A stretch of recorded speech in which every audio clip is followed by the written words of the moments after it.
alaikum. I'm your host, Hena Zuberi, and welcome back to another episode of Justice for All Now. Thank you for joining us on Muslim Network TV, America's only Muslim-focused TV show. You can always watch us 24/7 on Roku TV, Amazon Fire, Apple TV, and various social media channels.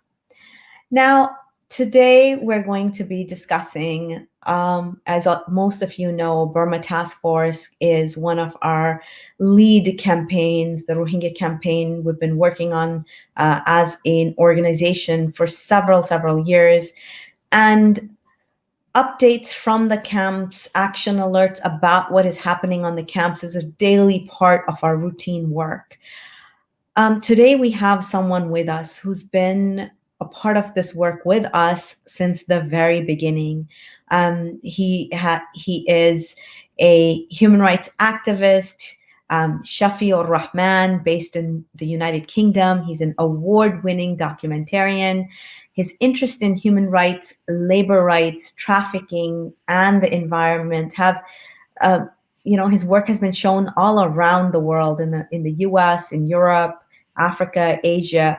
And then in the past, specifically in the last 4 years, he's been working on Rohingya-related journalism and really bringing to light things as they're happening from the camps. We are indebted to his advocacy and his journalism. Thank you for joining us today, Brother Shafiur Rahman. Thank you very much indeed for inviting me. It's a pleasure to talk with you. Alhamdulillah. I wanted to show our audience the latest clip that you've been sharing online from the camps. This is a fire that is occurring as, and I hope our producers can bring the video up now.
SubhanAllah. Brother Shafiq, can you tell us where these images are from, which camps, and what is the status right now?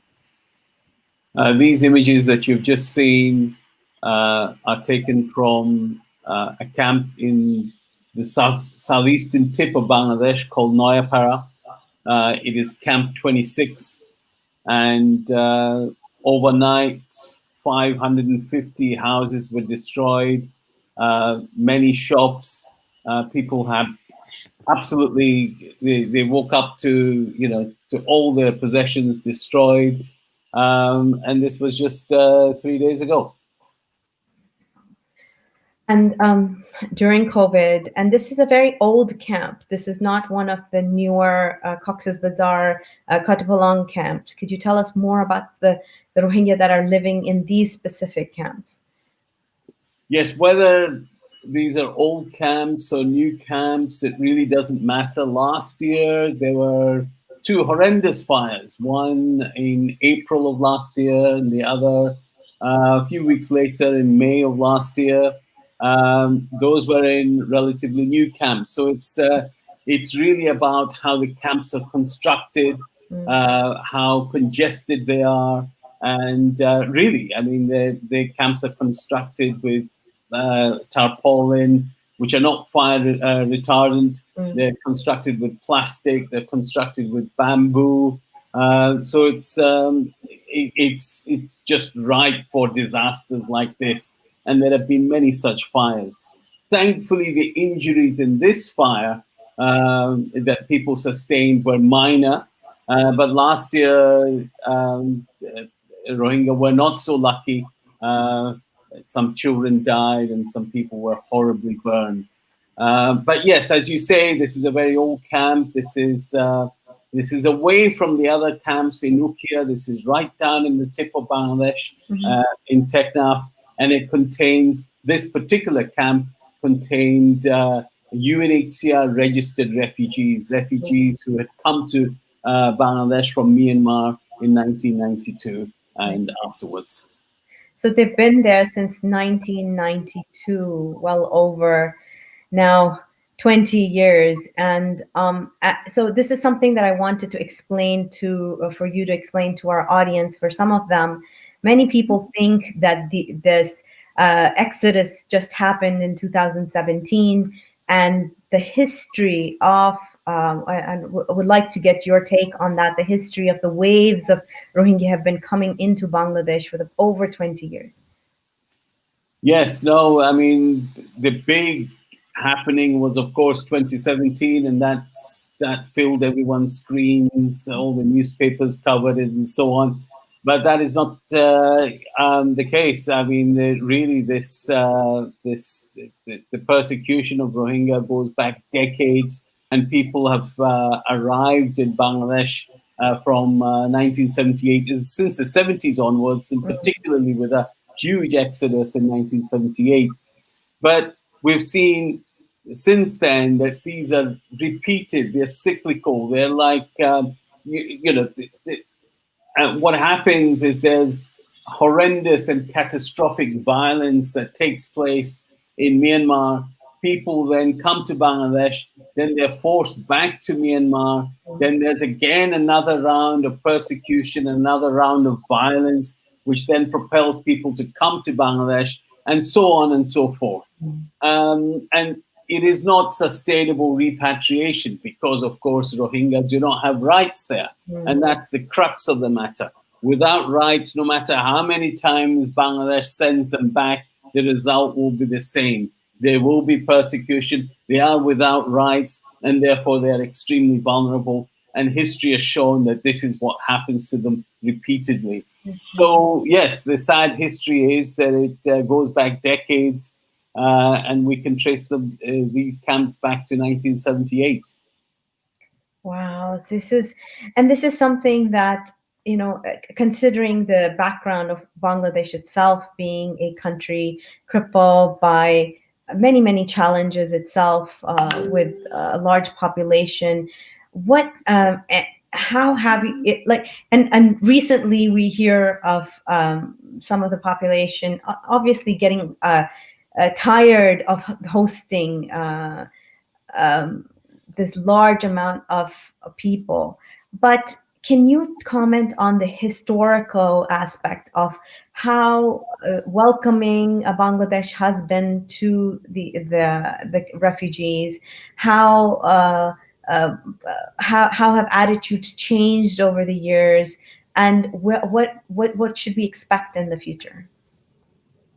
Well, let me start with my own experience when in 2016 and particularly in 2017, when tens of thousands of people were coming across the border. I was at the border and I was seeing all these refugees pouring into Bangladesh.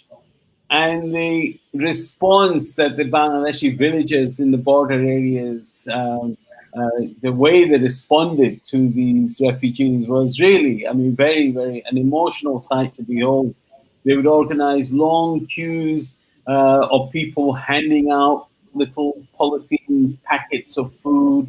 They would trips out into the mud to help refugees come into Bangladesh. They'd give them a helping hand because it was incredibly muddy terrain, incredibly difficult to walk across. I had gumboots. I had, I haven't traveled for weeks and weeks. Or I haven't been injured, and I found it difficult. So, it was incredibly problematic terrain, and people rushed out. to welcome these people in. They sheltered them in their own homes. It was really, I mean, it was a tremendous humanitarian spirit that took hold of people down in Ukia and Teknaf, in those areas where the refugees were pouring in, and people were very welcoming. Now, there's always existed a narrative in Bangladesh that, you know, Rohingya, sure, they're persecuted, sure, they're Muslims, just like the Bangladeshis are, sure, there's a connection, there's a linguistic connection as well. But there's always that uh, kind of feeling towards the foreigner, towards the these people who are called infiltrators. They're not called refugees. Um, that they are problematic in that they are possibly drug smugglers. That they're going to destroy the environment. Resulting in crime increasing and so on. And this doesn't only exist at the kind of level of the local press or local people, but also at the higher echelons of government. This is how they speak.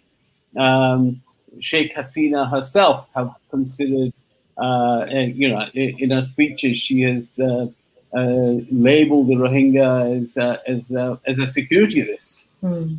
Other ministers have pointed to them and said, well, they bring in drugs, they cut down they destroy our environment, they're a burden, and so on.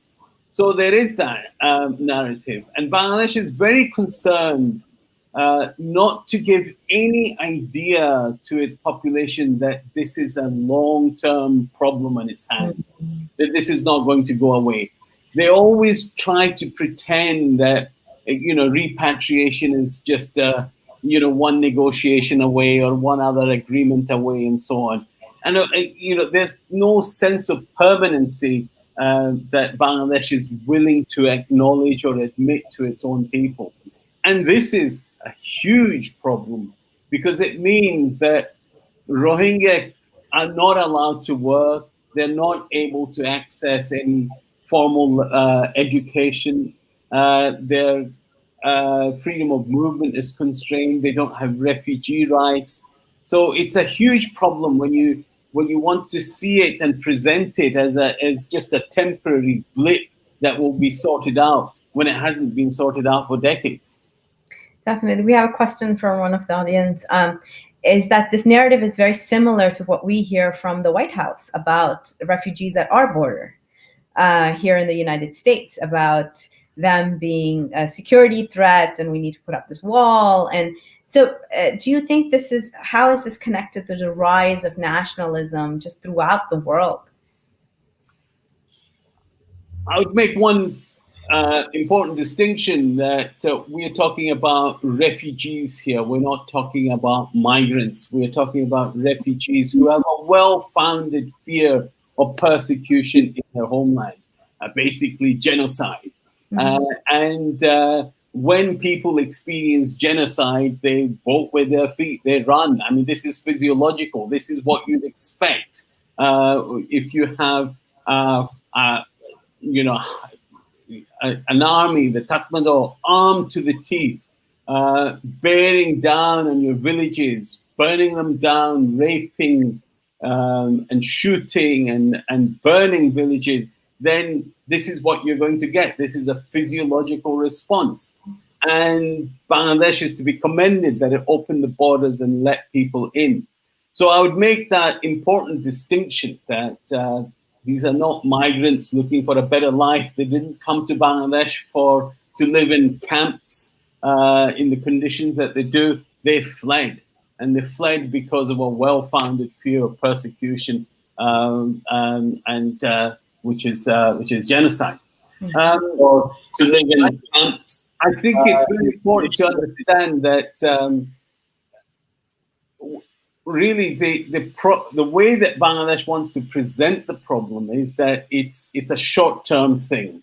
I don't think it's the hue of government, because all governments have behaved similarly as far as the Rohingya are concerned. That this is a temporary situation, we're going to get rid of it, don't worry. And as a result, they have denied Rohingya rights. They have, well, basically, they have completely constrained their access to basic human rights. And this is very important to note that uh, that it isn't just Sheikh Hasina's government. Previous governments have said similar things, and she, to be fair to her, has taken on that role of the mother of the Rohingyas, and if we look at it from any other country's perspective, we really have to give Bangladesh kudos for being that, opening up their borders, being these very, very generous hosts for the past almost going on 4 years now.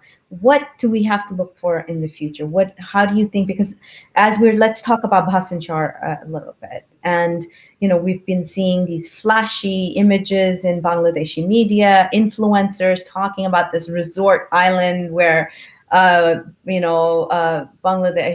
the government is setting up for Rohingya refugees. What is reality? Share that with the audience. Well, Hena, with all due respect, you're right to say Bangladesh has been generous in opening up its borders and so on. But as I've just explained, I think that generosity has certain limits and has quite kind of narrow parameters, and I think those are not very commendable from my perspective. And Bhasanchar is one example of the kind of work that Bangladesh is doing, which betrays Bangladesh's generous legacy, if you like. It's not a suitable location in any respect whatsoever. It's possible that rising sea levels and storms might impact on it very negatively, endangering lives. Bangladesh has not permitted any international independent assessment of this island. This island has very little education or health service. There, if you're critical, the nearest hospital is 4 hours away. A nearest hospital which could sort you out is about 4 hours away, unless you're transported by helicopter and so on. I mean, it's isolating these refugees. Refugees there will not have access to livelihoods or self-sufficiency and so on. They're simply expected to just live on handouts. And, you have to imagine, what are we doing here to the dignity of the person? And what do we understand by the notion of dignity here? Is it just that we need to just keep him fed and keep the refugee fed and sheltered so the refugee doesn't die off? Is that all that it's about? Or is life something more than that? And so I think it's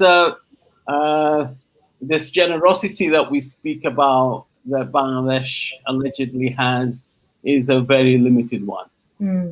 You said something about this refugee. What is the status of most Rohingyas in Bangladesh? Are they quote unquote refugees in the legal sense of the word?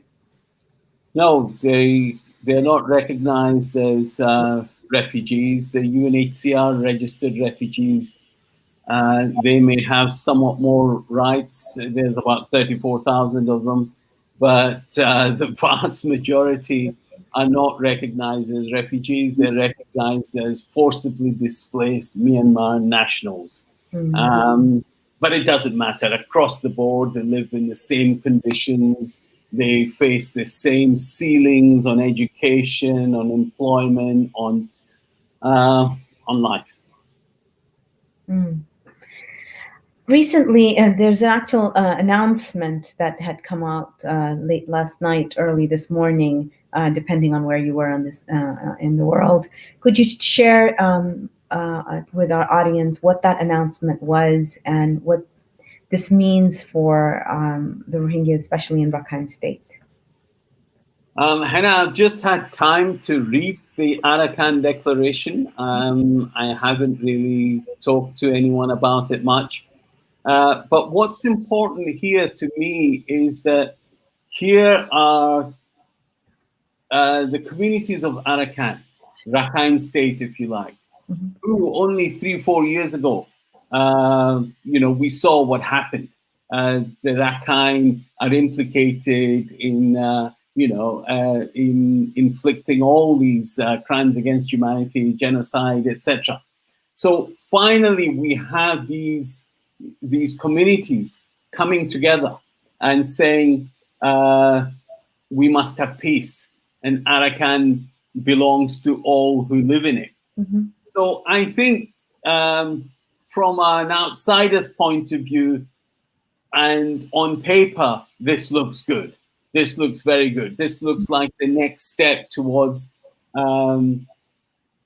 if you like, some sort of sustainable peace. And also telling the Tatmadaw, telling the powers that be, that hang on a minute, you can't divide us. You can't do what you've done for decades and decades and be at our throats, whether we are Rakhine or Rohingya or Kaman and so on. So I think that unity, unity of the oppressed is very welcome. But of course, that's on paper. What actually emerges out of this, we have to see. The politics must be really messy. And of course, truth and reconciliation can't be that easy given the context of Rakhine State and what these communities have gone through. So there will be probably very deeply entrenched views who will be suspicious of this declaration, who will think, what on earth is this? This isn't possible so soon after what we have seen. But let's be optimistic and let's see what this first step can do. First step, because you need that. Why is that? Let's talk about that a little bit more. Why, when we talk about repatriation or we talk about how this will actually play out, what are some of the steps? And I feel like this is at least some movement, right? To get the where they need to go back needs to be in a place where at least they can trust their neighbors. And I don't know if that trust, how long that trust it'll take for that trust to be built, but at least as a step, as you said, what other steps need to take place before repatriation is even something that we can genuinely talk about? Well, I believe tomorrow there's going to be a tripartite meeting between Bangladesh, Myanmar, and China to discuss repatriation. And of course, missing are the Rohingya in this. They're not part of the talks. They're not part of the discussion. They're not part of the consultation, the dialogue. They're nowhere. At least here with the Arakan Declaration, they are part of the dialogue. They are, at the table discussing, what their future, what their shared future might look like. So I think leaving the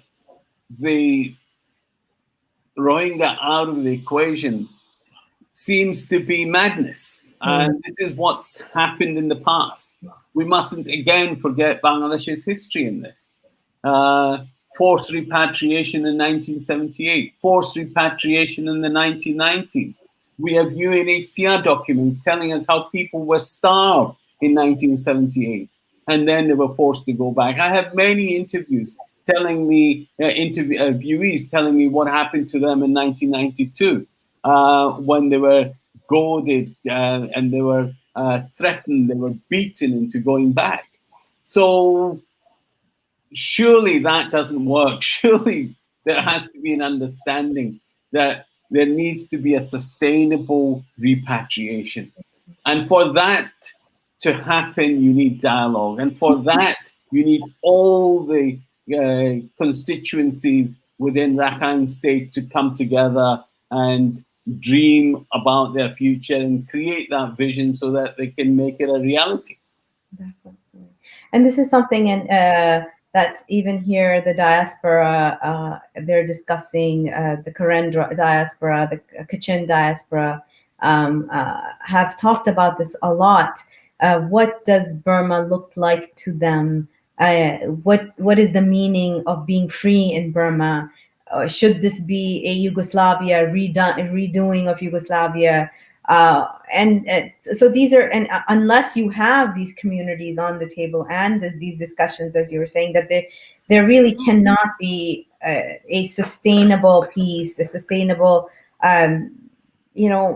this democracy that we have in the United States have pushed on Burma. I mean, we see this right now. Let's talk a little bit about that. Is with the new administration coming in, and we see the same heads who are going to be leading the United States policy here as well. That under the Obama administrations, these were the people who gave Aung San Suu Kyi that green light. Our work is done. We have democracy in Burma, and let's take off, lift up the sanctions. And now we have the same people coming back in power. Those of us working on this over here are watching this with trepidation. What is the sense in Bangladesh, and what have you been hearing on your side? Well, I believe that a change in administration in the USA is generally welcome from where I am and where Bangladesh is and so on. I think there's been a particular person who is widely reviled and thought of as an opportunist and so on. But of course, on Burma, they have been on Myanmar. They've been quite good, this administration. If quite good means that, basically the Tatmadaw can't come and buy weapons and so on. But it hasn't really made the kind of shifts that are required. It hasn't really engaged in the kind of politics that were necessary if it was really serious about changing things in Myanmar. Of course, they're hampered by the other powers that be, Russia and China in the Security Council and so on. I would hope that the new incoming Biden administration will recognize that the history, the way that it's moving forward is for democratic values to be installed everywhere. That's presumably the banners which he wants to fly, unlike Mr. Trump. So hopefully he will recognize the limitations of the NLD government and how that's been a fig leaf for the Tatmadaw. I believe that while we're talking about peace, I think we have a long way to go. I think it will require change in Myanmar, will require external pressure, internal pressure, possibly armed struggle. We're not at the stage where Mr. Biden's going to walk in like Mr. Obama did and change things. I think that's a long way away. And it is, and it's going to take a lot of time and continued advocacy, continued effort.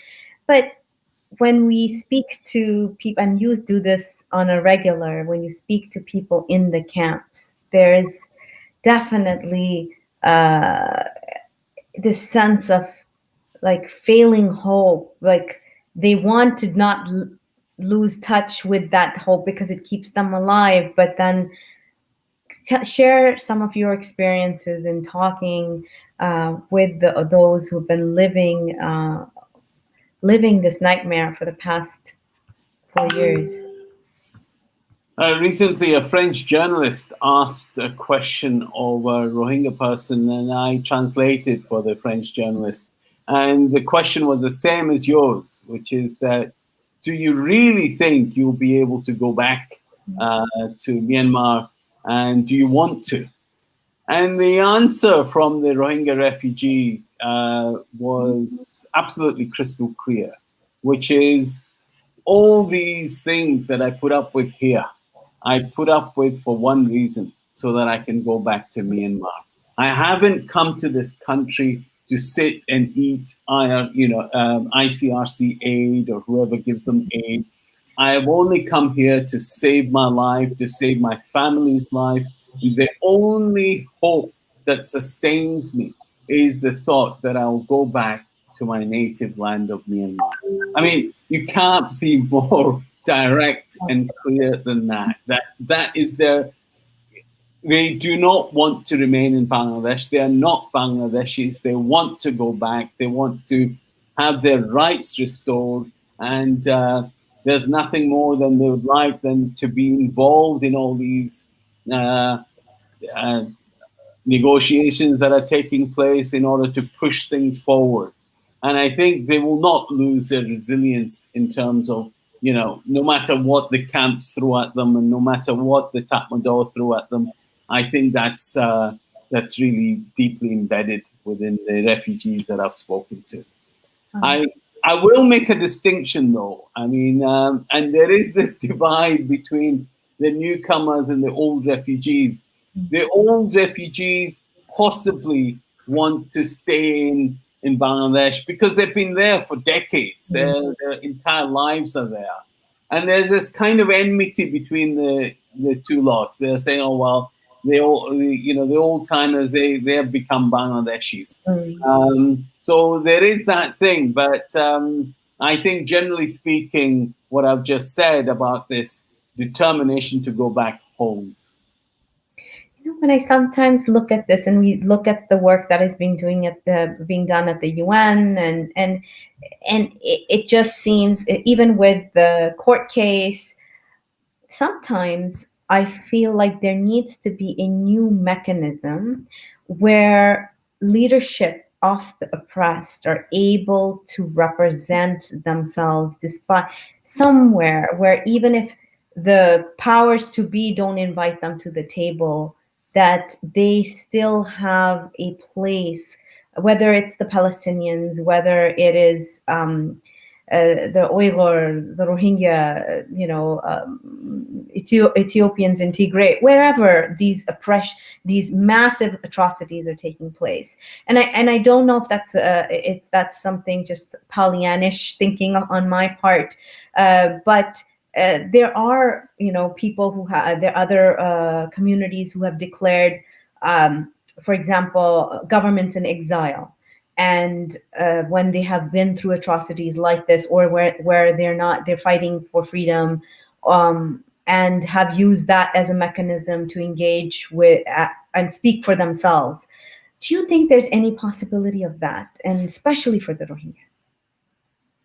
I think that's a very important point that you've made, because if we look at the ICJ, and it was incredible. I was there at The Hague. I was there filming, and it was incredible that the Rohingya were able to, if you like, drag Aung San Suu Kyi to court. And I think it was a fantastic victory, even that symbolically, no matter what the court case results in and so on. But how are the Rohingya represented there? They have a legal team that was brought together by the Gambia, inspired by the OIC. So where do the Rohingya fit in?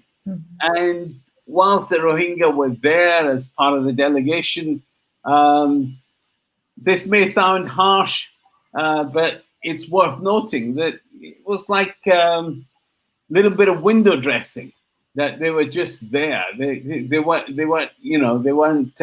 Of course, you can say a courtroom is where barristers do their dueling, and it isn't a place for victims necessarily. But I think we need to question, for example, if if the lawyers are not doing a good job? I mean, how do Rohingya organizations, how do Rohingya leaders feed into that and say, hang on a minute, you're not doing a good job? I really don't see how this is possible, that this is playing out in the world stage and Rohingya have such a peripheral role in it. Sure, they are informing their lawyers, they're giving their testimonies to lawyers and so on, and the ICC too. There's all the victims, representative lawyers. In fact, the Burma Task Force itself has hired lawyers to present the case of Rohingya survivors. So, but it, I think it's a very valid question that the role that's played in these court situations is not as direct as it could be, and really a better mechanism ought to be found where Rohingya are properly represented and their interests are properly delivered. So yes, yeah, I agree with you. Yeah, and it's these are some of the frustrations, and I think this is why people don't understand that. Also, I know here in the United States, when we're talking to supporters, this is something that it becomes hard for them to understand as well. That what is actually even is this really what the Rohingya want? And obviously, there's going to be a variety of plethora of opinions as well. Definitely, we understand that. Just as you were saying, there's some who want to stay in Bangladesh, some who want to leave, and that's their humanity. That's all of us, right? We're not one American is going to agree. Well, no, it's not a monolith where everybody's all has the same voice. But that is where we sort of squat, like we want to be there. We say, oh, they're the voiceless Rohingya. No, they're not the voiceless Rohingya. They have voices.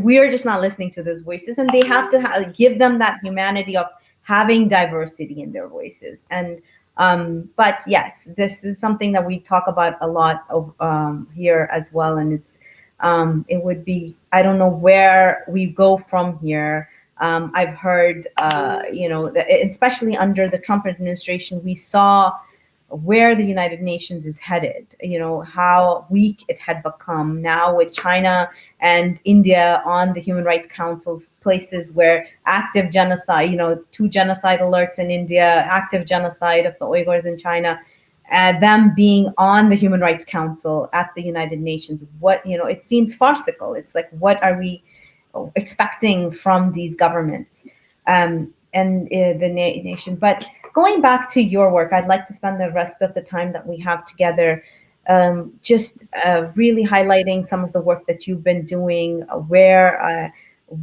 you hoping to take some of the sort of your favorite wins? What have you, things that you've accomplished, and what are you going to be planning to doing in the future? Yes, I think one of the outcomes of the lockdown is that I've been able to be quite productive in some aspects of my work, going through all my footage and organizing it, and actually hoping to deliver some footage to the Independent International Mechanism on Myanmar. But my next documentary will be on trafficking. This is a huge problem in the camps, and has been a problem ever since, particularly a problem since 2012 in Myanmar. In 2012, persecution in Myanmar increased. People found it intolerable conditions on the ground in the villages, and they started fleeing. And men, and women, and children, they started fleeing. Some to Bangladesh, but many, in their tens of thousands, to places like Malaysia and Thailand. What they'll do is hop on a very rickety trafficker boats. People may have seen images recently of what these trafficking boats look like. Many thousands have died in the seas.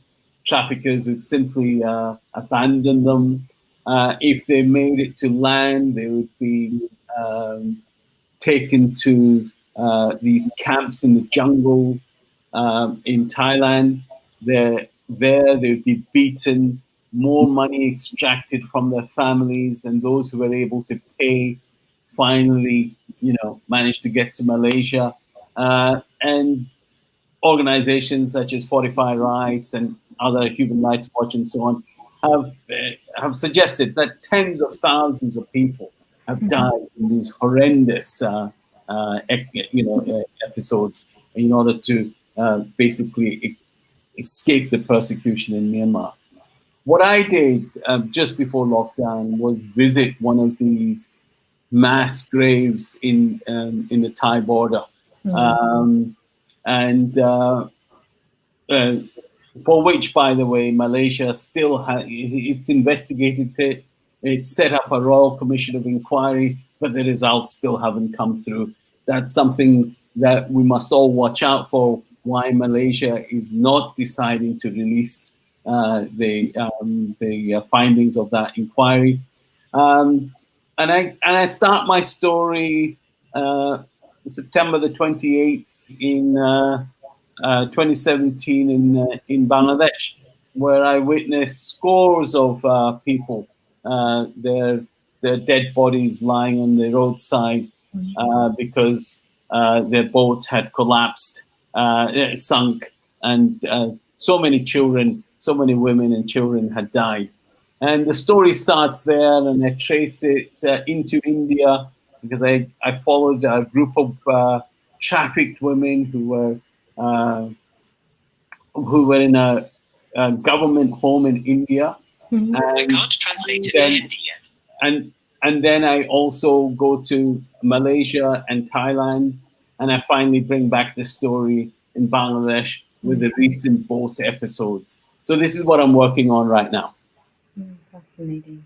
That's and it's so important to document this. Like your work, we won't realize this, and I think a lot of people don't realize this until years have passed. And we were looking at this in India, that and I have been talking to activists and researchers there, that documenting now is so important before a genocide occurs, and then after, immediately after. And because otherwise, number one, the testimonies, they get wiped away, people's memories change, people pass away, and just to have that and put in perspective in their own voices, just thank you so much for doing it. It's not easy work to be able, working with people who survivors of a genocide, just to that, it's hard work on the heart. So I really thank you for that. What I wanted to ask you, based on your experiences, what advice would you give those of us who are advocating for the Rohingya in, wherever we may be, in Canada, in the United States, the other places? What would your advice be? What should we be focusing on now? What perhaps is not working? And would just really like to hear that from you. I think the first thing is to take heart from all the positive changes that have happened in the last 2 or 3 years.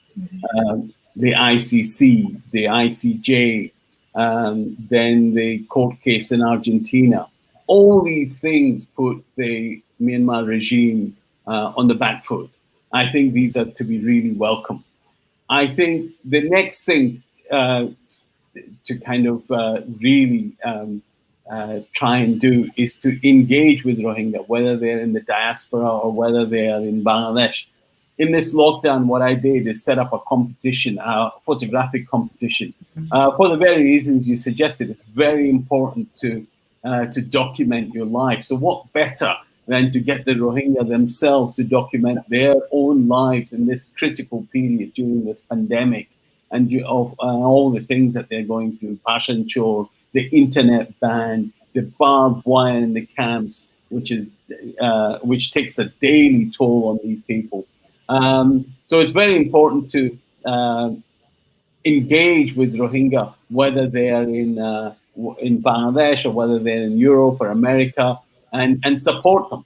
And of course, I understand that it's not so easy to suddenly involve yourself. But I think if you follow the news, if you follow what's happening, then you should be able to find yourself a niche where you can contribute, because things are changing. And even as we said, today's Arakan Declaration, I think these are all positive things, and I think we should all try and lend a shoulder to make more positive advances this year.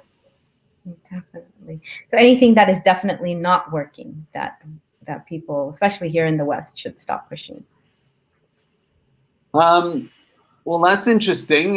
What's not working? I mean, I think that list is very lengthy. But as I said, I'm a kind of a cup half full person. I want to really emphasize those things which are changing for the positive and where we can make a difference, which is to engage the Rohingya and give them opportunities. I think, to give the Rohingya opportunities in the camps, or if they're in India, or if they're in Malaysia, or wherever they are, engage them, give them opportunities. Then you'll see that the results will surprise you, and that's what we can do. Definitely. Well, we'd like to spend a few minutes just showing some of perhaps some footage from your documentary that has been out. So if we could pull that up as we end this show. Thank you so much for being here with us and for doing the work that you do. And hopefully many more, we can have more of these conversations in the future as things change in the camps. Thank you very much indeed, Hena, for inviting me.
This is the Kumdum border between Bangladesh and Myanmar.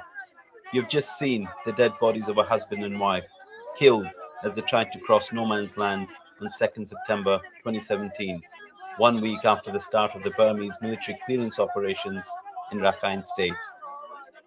They were shot and stabbed to death, meters from safety. Their only child managed to run away and survive. Over the next 48 hours, we encountered other fleeing Rohingya at the border. This is the story of those refugees we met who came from a particular village called Tulatuli.